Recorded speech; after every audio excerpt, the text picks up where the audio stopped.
He just said that about Shedeur Sanders and thought nobody would notice. Let that sink in for a second. Your quarterback just won the NFL Rookie of the Week. He threw for over 300 yards and 4 touchdowns in a single game. Those are numbers we haven't seen from a Browns quarterback in years. Numbers that belong in conversations with Tom Brady and Aaron Rodgers-type performances. And this is how you respond? With progress and tangible things. That's the most generic, lifeless, corporate answer you could possibly give about a quarterback who just put the entire league on notice. Stefanski didn't even say Shedeur's name. Not once. He said he and him like he was talking about a practice squad player who finally caught a pass in garbage time. This is your starting quarterback. This is the guy who's supposed to be the future of your franchise. This is the player who just made history. And you can't even give him the respect of saying his name out loud? Listen to the tone in his voice. There's no excitement, no pride, no energy. It's like someone asked him to describe his weekend, and he's trying to get through the conversation as fast as possible. Compare that to how other coaches talk about their rookie quarterbacks. When C.J. Stroud was balling out, DeMeco Ryans couldn't stop praising him. When Brock Purdy started winning games, Kyle Shanahan was talking about him like he had discovered gold. But Stefanski? He sounds like he's reading from a script he didn't want to read. And what's really telling is what he chose to focus on. He didn't talk about the 4 touchdowns. He didn't mention the 300 yards. He didn't bring up the poise under pressure or the leadership or the clutch throws. Instead, he talked about getting better in meeting rooms and individual drills. Those are the things you say about a player who's struggling and needs development, not about a guy who just dominated on national television.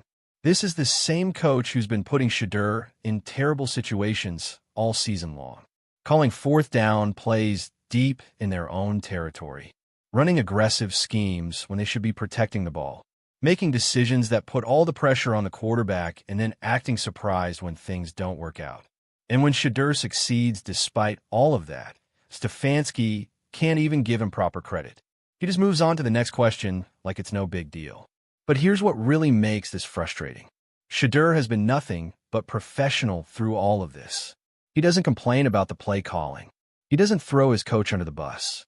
He takes responsibility even when it's not his fault. He protects his teammates even when they let him down.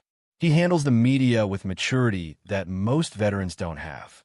And this is how his own coach treats him, with bland, forgettable responses that sound like he's obligated to say something positive but doesn't really mean it. The worst part is that Stefanski has been doing this all season. Every time someone asks him about Shedeur, he gives these short, generic answers and quickly changes the subject. It's like he's uncomfortable giving his quarterback credit, like he's afraid that if he praises Shedeur too much, people might start asking why he didn't play him earlier, or why he keeps calling plays that put him in danger, or why the offense looks so much better when Shedeur has the freedom to make his own decisions. Shedeur deserves better than this. He deserves a coach who believes in him publicly, who celebrates his success, who protects him from criticism and takes the blame when things go wrong. Instead, he's got a coach who can barely muster up enthusiasm after a historic performance. A coach who treats his accomplishments like they're just another day at the office. A coach who seems more interested in covering his own mistakes than building up his young quarterback. And you know what the crazy thing is? Shedeur is going to keep playing at a high level regardless. He's going to keep leading, keep competing, keep proving people wrong, because that's who he is. He doesn't need his coach to validate him. But it would be nice if the man calling the plays could at least pretend to be excited about having one of the most talented young quarterbacks in the league on his roster. All right, let's talk Bears quarterback Caleb Williams. What are you seeing from him as a passer? And if weather does impact the passing game, how mindful do you have to be about his game on the ground? He's an extremely gifted passer. He can make every throw there is, can throw to all areas of the field, great zip on his ball, great touch. And then the piece that makes him unique is just the elusiveness. He's able to play on time and let it rip, and then he can get outside the pocket. And wait, hold on. Let's replay that one more time because this is absolutely wild. This is the same interview, the same press conference, the same Kevin Stefanski who just gave the most boring, lifeless answer about his own quarterback, who just won Rookie of the Week. And now listen to how he talks about Caleb Williams, the quarterback on the other team, the guy who's struggling, the guy whose team is losing, The guy who's had an up-and-down rookie season.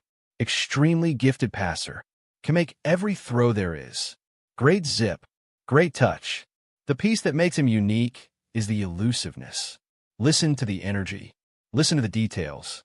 Listen to how he's breaking down every aspect of Caleb's game with enthusiasm and respect. He's talking about him like he's an MVP candidate, like he's already a proven superstar, like he's someone you have to game plan around because he's so dangerous. And here's the kicker. Caleb Williams has thrown more interceptions than touchdowns in several games this season. The Bears are nowhere near playoff contention. He's been sacked more than almost any quarterback in the league. But Stefanski is out here giving him the full scouting report with all the compliments in the world. Meanwhile, Shedeur just had one of the best performances by a rookie quarterback this entire season, and all he got was progress and meeting room improvement. This is the double standard that Shedeur has been dealing with since day one. When other quarterbacks make plays, they get praised. When they struggle, people talk about potential and development. But when Shedeur makes plays, it's treated like it was expected. And when anything goes wrong, even if it's not his fault, everyone wants to question whether he's ready, whether he belongs, whether the hype was real. Stefanski just exposed himself in the worst way possible. He showed everyone exactly how he really feels. He can talk all day about opposing quarterbacks with respect and admiration. He can break down their strengths and give them credit for what makes them special. But when it comes to his own quarterback, the one carrying his offense, the one making him look good with incredible performances week after week, he can barely put together a sentence that sounds genuine. And this isn't just about one interview. This is about a pattern of disrespect, a pattern of downplaying Shedeur's success, a pattern of treating him like he's still auditioning for the job, even though he's already proven himself over and over again. Every single week, Shedeur goes out there and does everything that's asked of him. He makes the throws. He reads the defense. He leads the team. He handles the pressure. And every single week, his coach refuses to give him the flowers he deserves. Compare this to how other coaches handle their quarterbacks. When Brock Purdy makes a good throw, Kyle Shanahan talks about his decision-making and football IQ. When C.J. Stroud has a big game, DeMeco Ryans praises his leadership and composure. When Jordan Love steps up, Matt LaFleur highlights his arm talent and competitiveness. These coaches understand that part of their job is building up their quarterback publicly, making him feel supported, showing the rest of the team and the fan base that this is the guy we believe in. But Stefanski?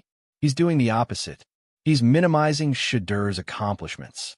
He's keeping his praise so generic that it could apply to anyone. He's acting like every big play is just part of the normal development process instead of recognizing that his rookie quarterback is doing things that most rookies can't do.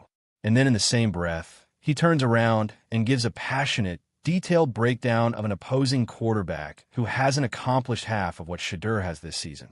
The message is clear. Stefanski respects Caleb Williams more than he respects his own quarterback. He's more comfortable praising a player on another team than the one in his own locker room. And that tells you everything you need to know about the situation in Cleveland. Shedeur isn't just fighting against opposing defenses every week. He's fighting for respect from his own coach. He's fighting to be treated like the franchise quarterback he's already proven he can be. And the frustrating thing is that Shedeur never complains about this. He never calls out his coach publicly. He never makes it about him. He just keeps his head down, keeps working, and keeps performing at an elite level regardless of whether anyone gives him credit or not. That's the mark of a true professional. That's the mark of someone who's built differently. Most young players would crumble under this kind of disrespect from their own coaching staff. But Shedeur, he uses it as fuel. Stefanski better wake up and realize what he has before it's too late.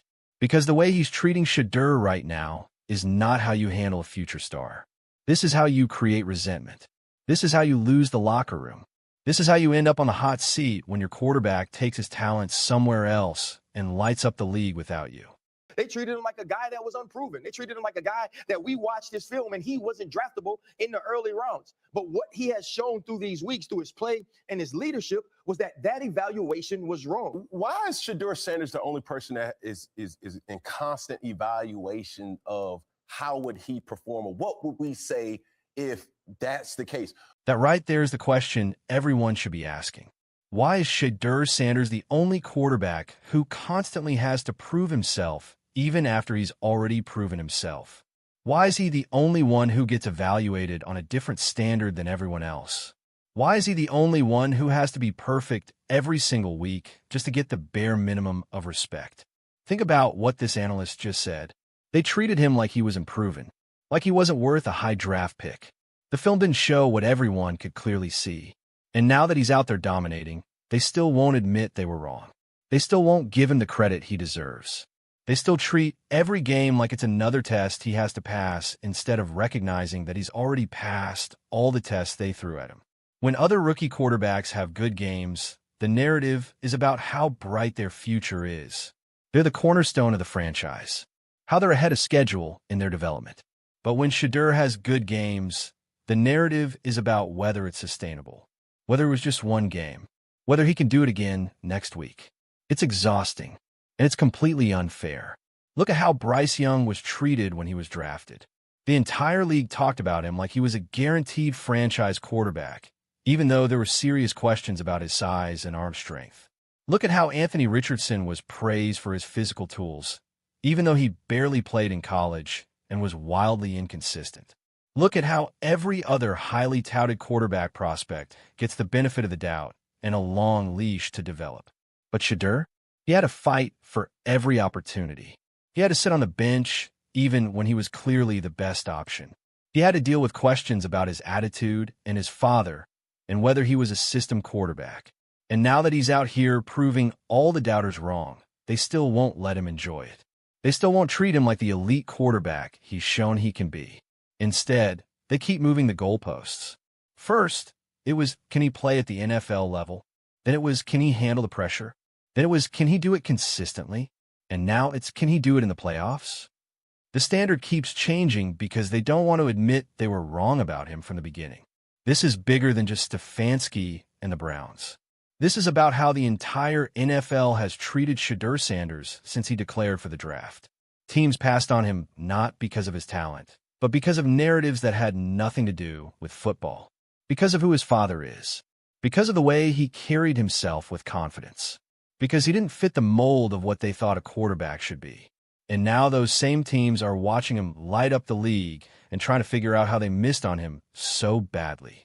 But instead of admitting the evaluation process was flawed, they double down. They keep questioning him. They keep waiting for him to fail. They keep treating his success like it's an anomaly instead of recognizing it for what it really is. The proof that they were wrong. The proof that their biases clouded their judgment. The proof that Shedeur Sanders is exactly who he said he was all along. The analyst nailed it. Why is Shedeur the only one in constant evaluation? Why doesn't Caleb Williams have to prove himself every single week, even though the Bears are losing? Why doesn't Bryce Young face the same scrutiny, even though his numbers are way worse? Why is Shedeur held to a completely different standard than every other quarterback in his draft class? The answer is uncomfortable but true. It's because people don't want to be wrong about him. It's because admitting he's elite means admitting they made a mistake. And for a lot of teams, coaches, scouts, and analysts, that's too hard to do. So instead, they keep the evaluation going. They keep questioning. They keep waiting for confirmation bias to prove them right instead of looking at the facts and admitting the truth. But here's what they don't understand. Shedeur doesn't need their validation. He's out here winning games, making plays, leading his team, showing the world exactly who he is, regardless of what anyone says. And eventually, the results are going to be so undeniable that even the biggest doubters will have to give him his respect. The question is, how long are they going to keep fighting against the obvious? It's bigger than just Shedeur. They treated him like a Bro, I just said that yesterday. We have to look at all of the teams that passed up on Shedeur. That's every NFL team, bro. Granted, it start with the Browns because the Browns got him and they didn't let him play. But every team passed up on Shedeur. Let that sink in.